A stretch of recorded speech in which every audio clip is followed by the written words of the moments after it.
Ayan, pakita ko sa inyo paano magtapon ng fish oil dito sa Japan. Ayan. Ganito yung ginagamit nila. Sa isang plastic, meron na siyang 4. Pero isa lang yung gagamitin natin. Isang sachet lang siya.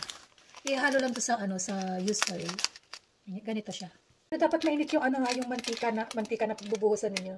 Kasi hindi siya matutunaw pag hindi siya mainit.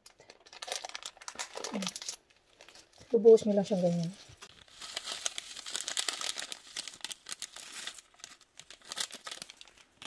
Tapos haluin nyo lang siya hanggang sa matunaw. Dapat mainit yung mantika, ha.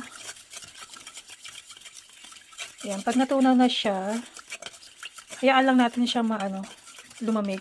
Pag lamig niya, doon siya mabubuo na siya pag malamig na.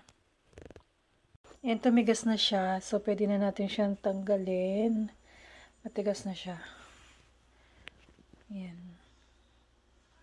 Tanggalin na natin siya kasi matigas na siya. Pwede na siyang itapon.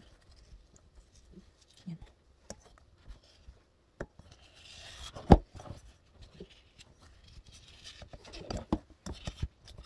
Hindi siya buo. Kasi, dahil konti lang siya, hindi siya buo.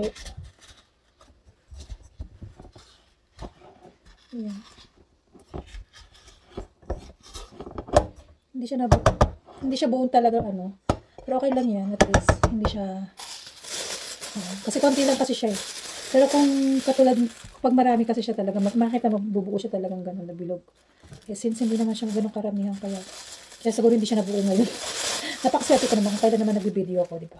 Pero at least, ayan, ganyan. So, pwede na siyang itapon sa basurahan. Kasi namin bukas. Schedule ng aming basura bukas. Kaya, ayan. Ganun.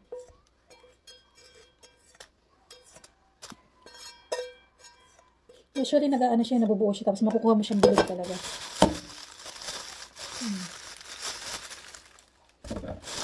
Ayan siya, ganyan. Pwede na siyang itapon.